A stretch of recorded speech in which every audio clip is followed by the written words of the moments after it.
everyone. I'm Charles Mead. I'm the Director of Marketing and Public Relations for the Capital Area Council of the Boy Scouts here in Central Texas.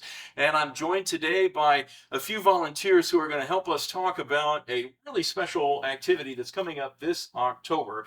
I've got Dr. Tim Urban, who is our Vice President of STEM, and then also Shay Goldsman, who is our Volunteer Program Ranger. And together, we are discussing a program that we have labeled in a general sense the Eclipse over the Pines.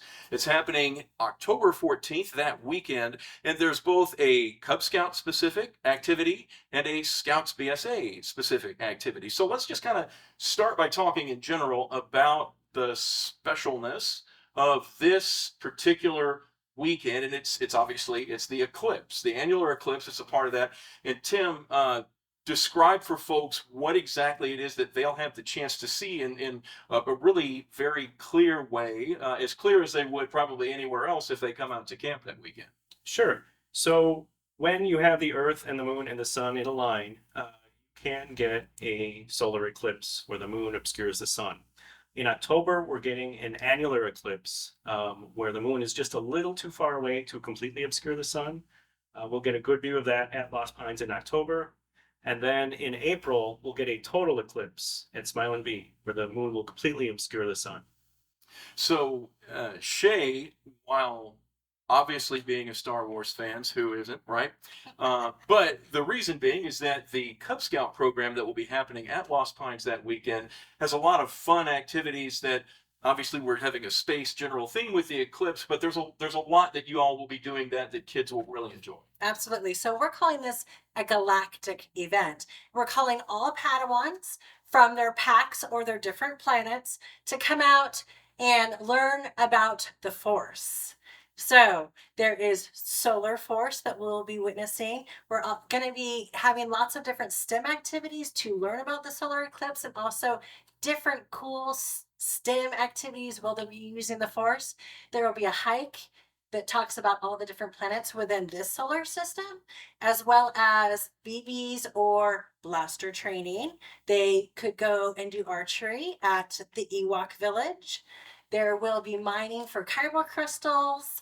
We're going to be making a solar lantern and little mini light up lightsabers, all sorts of really cool activities throughout the day. It is a pack your own lunch. It's open to the whole family. So that's the really cool thing about Cub Scouts. That's integrated into the program weekly. Is Cub Scouts is for the whole family. So bring your kiddos in the stroller, your grade schooler that's a Cub Scout, grandma and grandpa, and enjoy the day. So this is the weekend you're looking for. I think maybe, and we should also note very quickly that that there is a bit of a limited sense to it, because you do have to register for these events. Shay, the Cub Scout part of that, we actually have gotten some really good response to. So if folks are interested, they probably ought to act pretty quickly. Very quickly. We only have about room for like 30 more Cub Scouts and their parents. So, and there's a couple options that you can do with these for this event. There's a day event that runs from 9 until 4 with programming throughout the day, and that runs $50 for a youth and $10 for an adult.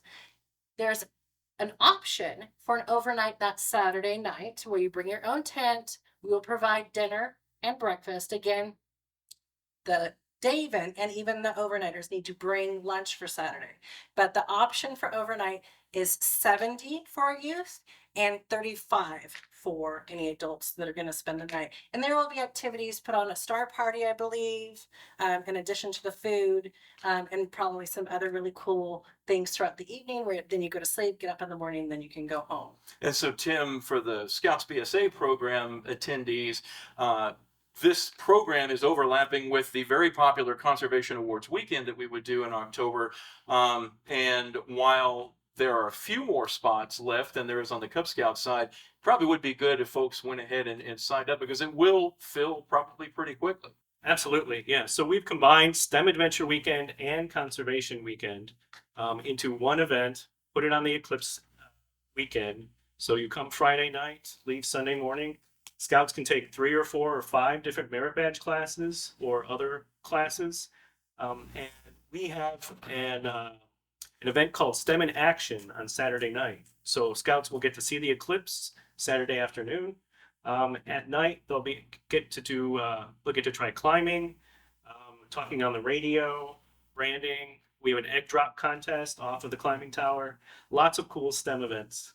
So it really encourage everybody that weekend. Saturday, October 14th is when everything will be happening. But if you're in the Scouts BSA program, you've got an entire weekend worth of programming there to plug into as a part of that normal conservation program that we would have done.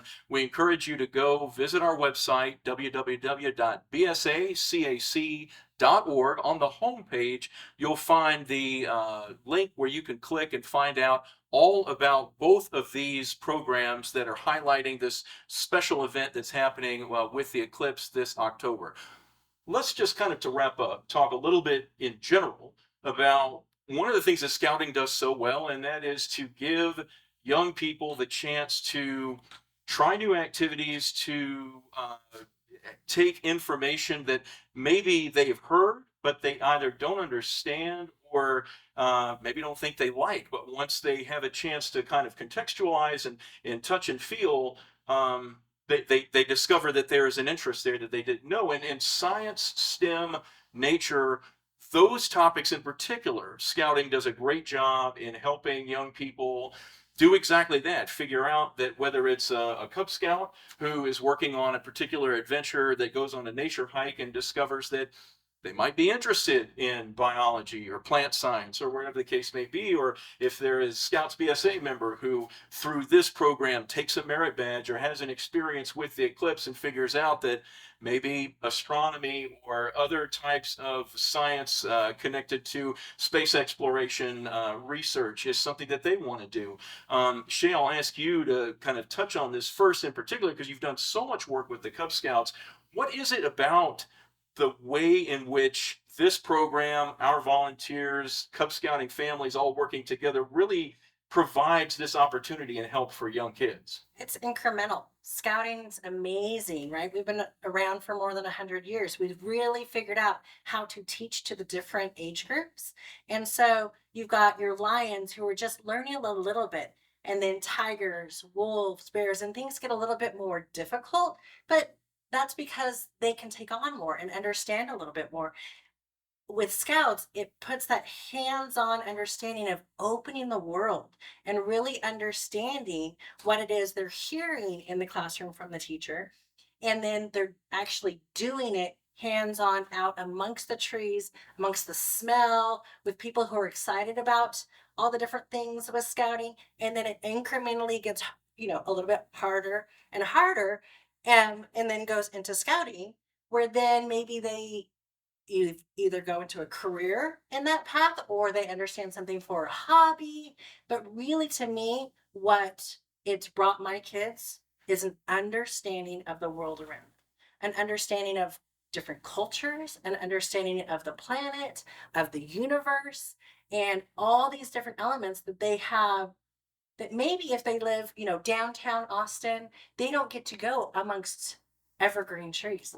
Right out at Lost Pines, we're very blessed to be able to have this gorgeous environment that I often, when I'm taking kids on hikes out there, I have them stop, be silent for a minute and listen. Right? It's something that you don't hear in downtown Austin. Kind of the same theme, Tim, that then I'll have you talk about a little bit. And when Tim is not a scouting volunteer, you're several responsibilities, not the least of which, of course, is being involved with the Texas Space Consortium. I think in that position, probably you'd be able to speak as well as anybody of it's obviously important that young people get potential interest in a career, but just as all of us as citizens, as people, it's really, really important that we have sort of a baseline, either appreciation for or understanding of science and the way the world around us works. And it seems to me that programs like this one that we are offering and others in scouting is a great way to begin to seed that interest, that understanding in young people as they get ready to grow. Absolutely. Yeah. So Space Grant is all about space workforce development. space and STEM, and it starts with the young scouts who are in Cubs and then Scouts BSA. They learn how to do things, and then bringing in the STEM, they learn why. Why does a fire burn with a certain color? Why does a turtle have a shell? Why does a pine tree grow in a certain area? Why does the moon go around the earth and occasionally block the sun? All those things, as Shay said, is a continuum leading up to a career or a hobby. All right. Well, we really encourage you. This is going to be a very fun, unique opportunity. You don't get to see an eclipse every single day, and certainly the timing of this being in the middle of the day, it'll be as convenient probably as it would ever be for somebody to witness this, and all the other programming built up around this. You, your scout, will have a lot of fun if you come out that weekend of October 14th at Lost Pines. Again, you can find out information about the event if you visit our website, bsacac.org. On the homepage, you'll find that link for the Eclipse event, and we encourage you to sign up, and we hope we see you out there.